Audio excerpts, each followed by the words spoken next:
Okey, Assalamualaikum. Selamat sejahtera.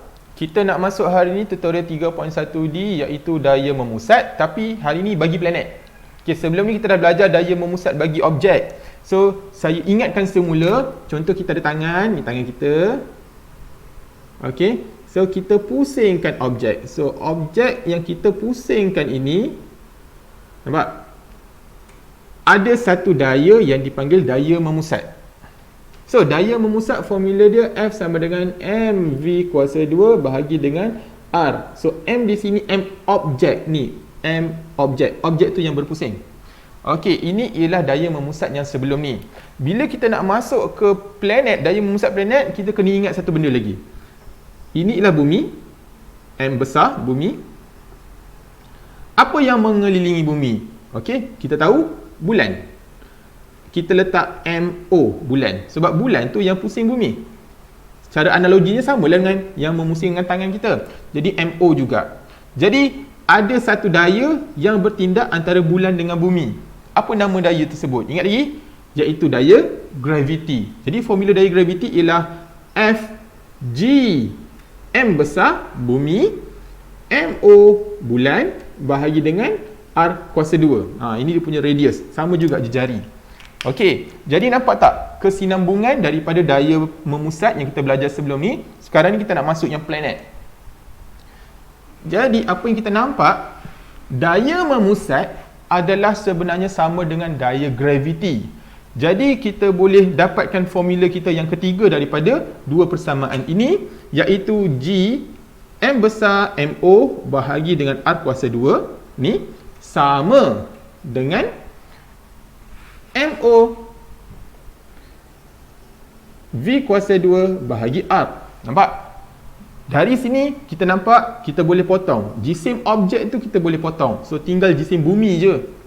Okey, dan R kuasa 2 dengan R kita boleh potong juga. Jadi kita tinggal dekat sini V kuasa 2 yang ini sama dengan G graviti, M bumi dan jejari dari pusat bumi. Nampak? Jadi kita dapat formula yang baru iaitu V kuasa 2 sama dengan GM over R. So kita simpan formula ni dekat tepi. Okey. Nampak? Ini special bila kita masuk dalam daya memusat planet-planet ataupun daya memusat satelit. Sebab satelit juga mengorbit bumi sama macam planet. Sebab tu masa kita belajar sains sekolah rendah dulu, satelit semula jadi ialah bulan. Satelit buatan manusia yang kita belajarlah satelit-satelit yang tu. Kerana dua-dua perangai dia sama. Dua-duanya mengorbit bumi. Apa-apa yang mengorbit bumi kita panggil satelit. Okey. Satelit bumi. Jadi dekat sini kita nak jawab. Saya tak boleh nak jawab semua sebab pengiraan dia agak panjang. Jadi saya jawab nombor 1 dengan nombor 5 kot. Okey, jadi kita tengok. Diberi G. Okey, G kita tahulah 6.67 kali 10 kuasa negatif 11. Lepas tu dia bagi apa tu? Jisim bumi. Jisim bumi ialah 5.97 kali 10 kuasa 24. Jejari bumi ialah 6.37 kali 10 kuasa 6. Okey, kita simpan dulu maklumat-maklumat ni. Alright. Nombor 1. Bulan dengan jejari orbit dari pusat bumi. Okey, dia dah sebut dari pusat bumi. Bermaksud ini bumi, ini bulan. So dia dah bagi daripada pusat bulan sampai pusat bumi lah. Okey, dengan jejari dia 384 ribu kilometer. Hitung masa yang diambil. Okey, mana masa? Tak ada formula masa. Okey, relax. Kita cari dulu berapa laju dia memusing bumi. Okey. So dari formula V kuasa 2 sama GM over R. So V kuasa 2 sama dengan graviti darab dengan jisim bumi dia tak bagi jisim bulan. Jisim bumi 5.97 kali 10 kuasa 24 bahagi dengan R ni. Nak ambil R ni ke? Tak, R ni ialah jejari bumi je ni R. Okey, dia dah bagi jejari daripada bulan sampai ke pusat bumi 384 000 kilometer. Okey. Kita tekan kalkulator. Okey, G. Sebelum ni kita dah belajar G 6.67 kali 10 negatif 11. Okey, bila kita dah pandai sikit, kita dah boleh guna constant 39 sebagai G. Kalau kita tekan sama dengan pun 6.67 3 kali 10 negatif 11. Okey. Jadi constant 39 lebih senang lah nak type. Okey, darab dengan 5.97 E24.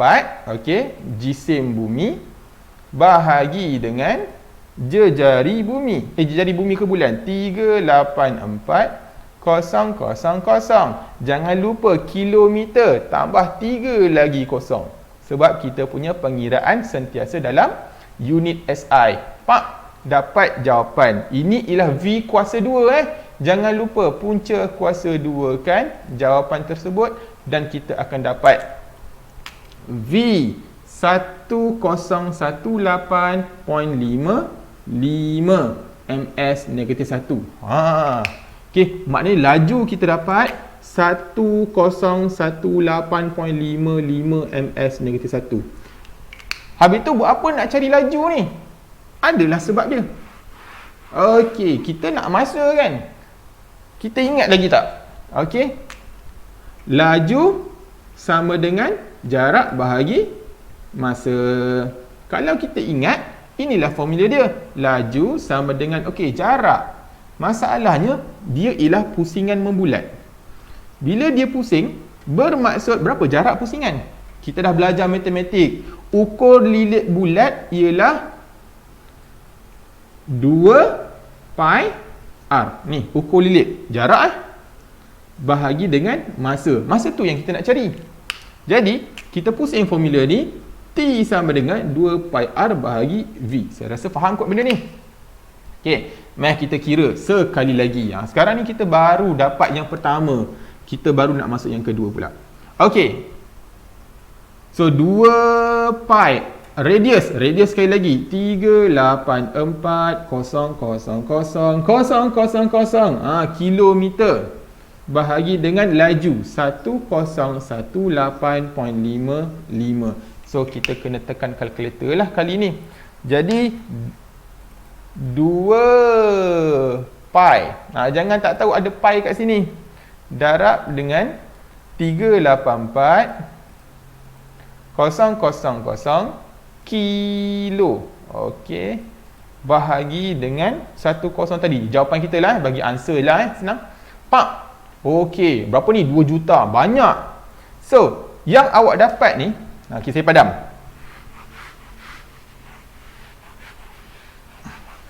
T yang kita dapat 2368 ni ialah dalam unit saat. Sedangkan soalan dia tanya dalam unit hari. So, macam mana saat nak tukar kepada hari? Mula-mula kita tukar kepada saat, tukar kepada jam. Jam tukar kepada hari. Macam mana? Saat tukar kepada jam. Bahagi dengan 1 jam berapa saat 3,600. So, kita bahagi dengan 3,600. Dapat 658 jam. So, dari jam nak tukar kepada hari, kita bahagi 1 hari berapa jam? 24 jam. Jadi, kita bahagi 24. Pak, dapat jawapan 27.42 hari. Betul ke jawapan dia? Kita check. Okey, 27.4 hari. Itulah tempoh 1 bulan. Bulan mengelilingi bumi dalam tempoh 27.4 hari. Okey. Itu soalan yang pertama. Jadi untuk jawab soalan-soalan yang seterusnya, saya rasa mengambil masa yang sangat panjang. Jadi saya lompat terus ke soalan nombor 5. Bumi mengambil masa 365.25 hari. Okey, saya padam.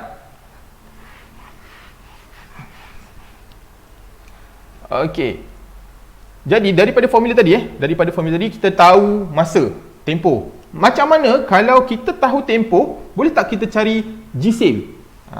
Contoh, matahari dengan bumi. Bila bumi itu mengelilingi matahari, dia mengambil masa 365.25 hari. Setahun ialah 365.25, bukannya 365 tepat. Sebab tu setiap 4 tahun 0.25 tu dikumpulkan 4 tahun, dia tambah 1 hari. Itu yang dipanggil tahun lompat. Macam tahun ni lah 2020. Okey, setiap 4 tahun. Jadi kita tahu masa dia ialah 365.25 hari. Jadi berdasarkan jarak, oh ya Allah, dia bagi kilometer, berapa jisim matahari. So macam mana nak kira? Kalau perasan, sama tak dengan kita punya cerita tadi? Cerita tadi cari masa. Sekarang ni dia cari jisim. Jadi, so V kuasa 2 sama dengan G. M dekat sini ialah M matahari, jisim yang kita orbit dia. Dan bahagi dengan R. Okey. Dan V kuasa 2 ialah 2 pi R over T kuasa 2. Jadi kalau kita kembangkan, kita akan dapat 4 pi kuasa 2 R kuasa 2 over T kuasa 2 sama dengan GM matahari over R. R pindah sini, buang. Jadi R kuasa 3. G pindah turun bawah. Nampak? So, kita dapat formula ini untuk menghitung jisim matahari. So kita kira lah, kalau kita tekan kalkulator, 4 pi kuasa 2 R radius 1496000 kilo. Jangan lupa kilo tu. Okey, bahagi dengan G gravity T. Alamak, T nak kena tukar dalam saat.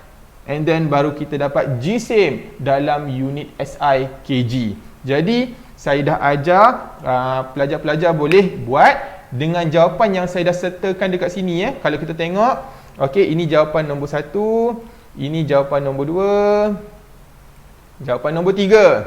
Ni. Jawapan nombor 4. Dan jawapan nombor 5 yang sepatutnya bila awak kira menggunakan unit SI, awak akan dapat jisim matahari. Okey.